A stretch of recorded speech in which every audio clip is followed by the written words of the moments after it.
Bonjour à tous. En ce début d'année, Michel Prug et moi souhaitions vous adresser ensemble nos meilleurs vœux, à vous et à vos proches. Santé, succès, personnel évidemment, mais aussi professionnel. Une très belle année, effectivement, pour vous toutes et vous tous, bien sûr pour votre entourage. Et puis une belle année pour Maïs Adour, pour notre coopérative, pour nos filiales, avec tous les défis que nous aurons à relever. Nous vous proposons donc de revenir sur quelques faits marquants de 2019, puis nous partagerons avec vous les priorités pour 2020. Effectivement, en janvier dernier, la direction Relations adhérents a été créée. Il s'agit là de la concrétisation de l'axe adhérent au cœur de notre stratégie, de notre feuille de route Maïs Adour 2026.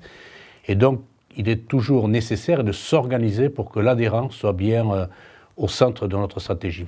Au premier trimestre également, Fermiers du Sud-Ouest s'est engagé dans l'étiquetage bien-être animal avec le groupe Casino et des ONG œuvrant pour la bientraitance animale.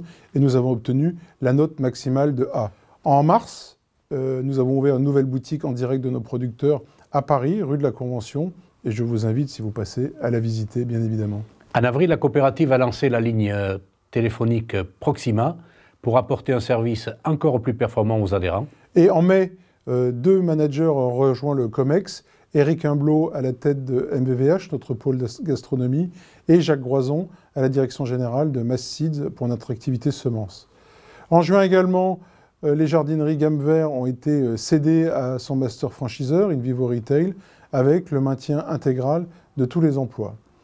En octobre, nous avons eu une convention des managers sous un format nouveau et nous avons ensemble co-construit la stratégie du groupe et de ses branches. En novembre, à l'occasion de l'Assemblée section de la coopérative, un nouveau format plus interactif pour favoriser les échanges avec les adhérents a été mis en œuvre. En décembre, l'Assemblée générale a montré que nous sommes un groupe entreprenant. Grâce aux témoignages des salariés et des adhérents, nous développons des solutions et des services pour demain, et c'est cela que nos invités et nos adhérents devaient bien sentir au travers de cette Assemblée générale.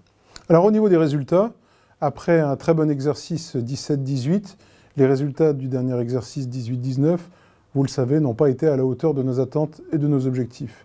Cette contre-performance, qui en est une, concerne la plupart des métiers du groupe et s'explique par des facteurs conjoncturels et structurels. En ce qui concerne l'exercice en cours 19-20, le premier semestre se présente mieux sur les activités semences et le pôle agricole, qui sont dans leur plan de marche et dans le budget.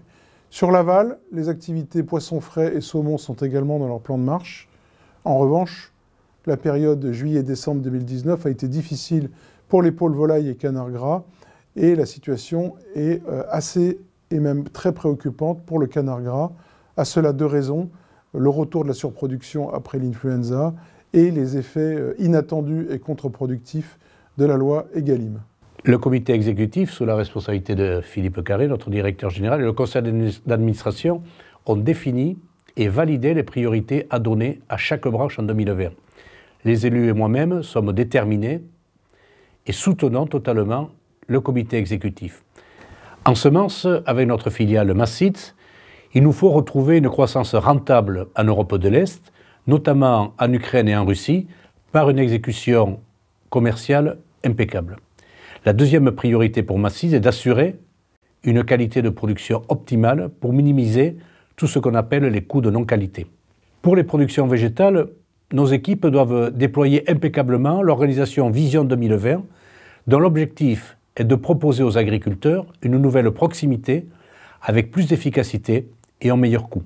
En production animale et en nutrition, il faut poursuivre la bonne marche de cette activité qui met bien en œuvre une stratégie adaptée par rapport à des attentes de consommateurs et à des attentes clients qui sont toujours plus exigeantes.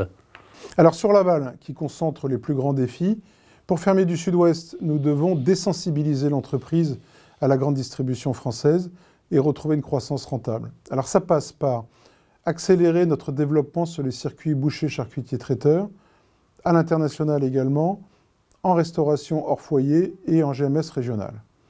Nous devons également redresser la société Fermiers du Périgord, qui connaît des difficultés. Et enfin, je suis heureux de vous annoncer que nous venons de signer un nouvel accord commercial avec Terrena Galliance, qui est également actionnaire de Fermiers du Sud-Ouest. Et ensemble, grâce à ce nouvel accord, nous allons pouvoir développer plus efficacement les ventes des deux parties. Enfin, pour MVVH, vous l'avez compris, la priorité numéro 1 absolue est le redressement de l'activité canard gras.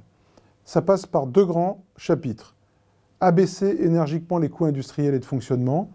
Comme vous le savez, nous venons d'annoncer le transfert des activités et des équipes de l'abattoir de Saint-Sevé vers le site de Saint-Pierre-du-Mont afin de redonner la compétitivité à notre filière canard gras et à Delpera.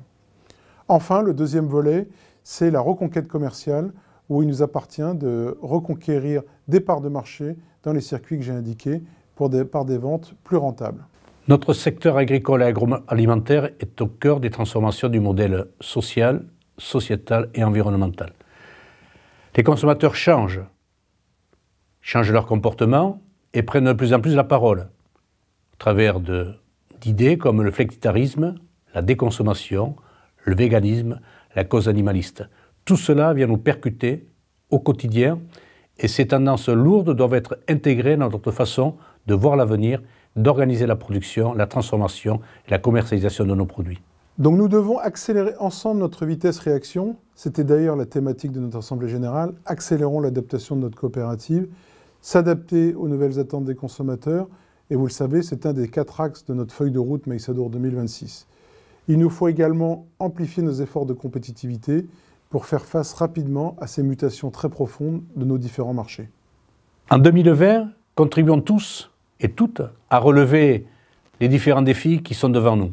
Il faut y trouver des sources d'opportunités, de la semence à l'assiette du consommateur, ou disons aujourd'hui de l'assiette du consommateur à la semence. Nous devons renforcer nos marques dans les différents circuits et amplifier nos positions à l'international en proposant des produits et services adaptés aux besoins de nos agriculteurs, mais également aux besoins des consommateurs.